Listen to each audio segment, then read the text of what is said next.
ये ना तो मैं उसी को कंटिन्यू करता हूँ। ऑर्डर 1 मैं रूल 9 बताना भूल क्या था, वीडियो का टाइम हो गया था थोड़ा-सा, उसमें ना टाइम को मेरे को लिमिटेड रखना होता है 10 मिनट से नीचे-नीचे।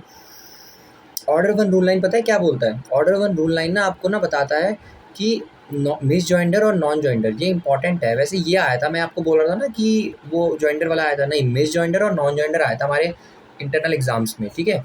तो ना इसमें क्या होता है, मिस जॉइंडर पता है क्या होता है, जो भी हमने ऑर्डर 1 रूल 1 और ऑर्डर 1 रूल 3 के अंदर पढ़ा ना, कि आप किसको पार्टीज जॉइंडर बना सकते हो प्लेंटिफ के तौर पे और डिफेंडेंट के तौर पे, मतलब यानी एक ही सीरीज एक ही एक्ट से आपका अगर एक ही कॉज ऑफ एक्शन, मतलब उससे क्या हो, आपका राइट रिलीफ अराइज हो रहा हो और किसी एक डिफेंडेंट के अगेंस्ट में हो रहा हो बेसिकली, है ना। और क्या हो, अगर आप अलग अलग सूट को फाइल करते तो भी जो क्वेश्चन अराइज होता वो एक ही होता, तब तो आप जॉइंडर बना सकते हो दोनों केसेस में। लेकिन ऐसा नहीं हो रहा था और तब भी आपने किसी को जॉइंडर बना दिया, या तो प्लेंटिफ में या तो डिफेंडेंट में, तो वो क्या होगा ना, वो आपका मिस जॉइंडर कहलाएगा, गलती से जॉइंडर बना दिया आपने, ठीक है। अब हम पढ़ते हैं नॉन जॉइंडर। देखो नॉन जॉइंडर क्या है, यानी मतलब जो जॉइन नहीं हुआ, है ना। इसके लिए थोड़ा सा ना आपको जूरिस्प्रूडेंस जानना पड़ेगा बेसिकली। देखो दो होते हैं जॉइंटर में ना, एक होता है आपका इसेंशियल नेसेसरी पार्टी, एक होती है प्रॉपर पार्टी, ठीक है। नेसेसरी पार्टी जिसका अगर वो सूट में नहीं होगी ना इंक्लूड, उसको पार्टी नहीं बनाया जाएगा ना, तो एक इफेक्टिव जजमेंट नहीं आएगा, इफेक्टिव प्रोसीडिंग नहीं चल पाएगी, प्रॉपर नहीं चल पाएगी। और, और फिर होता है प्रॉपर जॉइंडर। वो क्या होता है बेसिकली, प्रॉपर पार्टी होती है जो नी भी होगी ना अगर केस में तो भी चल जाएगा, काम हो जाए तो अच्छा, अन्नी भी हो तो भी चल जाएगा, ठीक है। तो ऐसे ही ना, मान लो एक एग्जांपल लेते हैं, हिंदू सक्सेशन एक्ट में पार्टीशन का एक लेते हैं, ठीक है। मतलब पार्टीशन जब होता है ना विल के, मान लो एफ है, फादर है, ठीक है। एफ का एक लड़का है S1, एक लड़का है S2। फादर की अब फादर की प्रॉपर्टी का पार्टीशन होना है S1 और S2 के बीच में।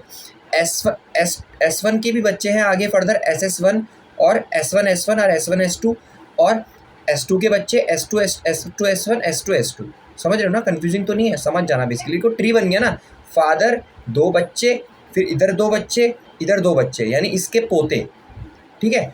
तो अब क्या है ना बेसिकली, समझ पा रहे होंगे ना आप, है ना, इमेजिन तो कर ही पा रहे होंगे, आपको दिख रहे होंगे ना ऐसे फादर खड़े हैं, बच्चे बच्चे के बच्चे, एक लाइट दिख रही होगी ग्रीन सी, बस ऐसे समझो। अब क्या है इसमें, पार्टीशन के टाइम पे इन दोनों के बीच में पार्टीशन होना है ना, फादर का जो S1 S2 है, तो इन दोनों, ये जो दो पार्टी है ना, इनका होना जरूरी है।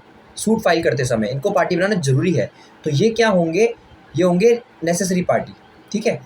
अब जो पार्टीशन होता है, देखो आपको पता होगा जब होगा तो यार बच्चों में भी तो बटेगा ना, पोतों में भी तो बटेगा ना, दादा की प्रॉपर्टी में पोतों का हक भी होगा, है ना। तो उनको पार्टी बनाना चाहिए था, लेकिन नहीं भी है ना, तो देखो जो उनके पास शेयर आएगा वो किसका आएगा, जो इनको मिलेगा इन्हीं का तो फर्दर बटेगा ना। तो केस तो चल जाएगा, इतने में भी सॉल्व हो जाएगा, इनकी जरूरत नहीं है, आ जाए तो अच्छा, ये भी इंटरेस्ट ले लेंगे, हाँ हमें भी पता होना चाहिए क्या बात हुई, जजमेंट क्या है, तो चले जाओ, बन जाओ पार्टी, कोई दिक्कत नहीं, जरूरी नहीं है तुम्हें पार्टी बनना, बन जाओ तो अच्छा। तो ऐसे केस में अगर ये पार्टीज नहीं है ना, तो इन्हें कहते हैं कि नॉन जॉइंडर, समझे।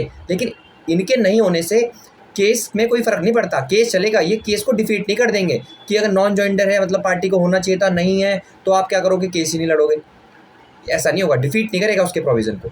एक्सेप्शन ये इसका नॉन जॉइंडर वाला ही है। अगर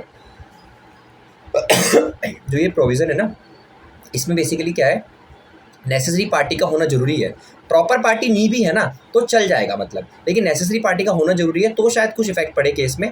बाकी प्रॉपर पार्टी नहीं भी है तो कोई बात नहीं, आप केस को लड़ सकते हो। और नेसेसरी पार्टी के होने में भी वो नॉन जॉइंडर भी है ना, मतलब ज्वाइन हो सकती थी लेकिन नहीं हुई तो वो नॉन जॉइंडर है, उनको राइट था ज्वाइन होने का, वो ज्वाइन नहीं हुए तो नॉन जॉइंडर कहलाएंगे, लेकिन उनके बिना भी केस सॉल्व होगा। बस इसमें इतना ही था, थोड़ा सा देख लेना, केस लॉ देख लेना, ठीक है, ये इतना ही है, थैंक यू।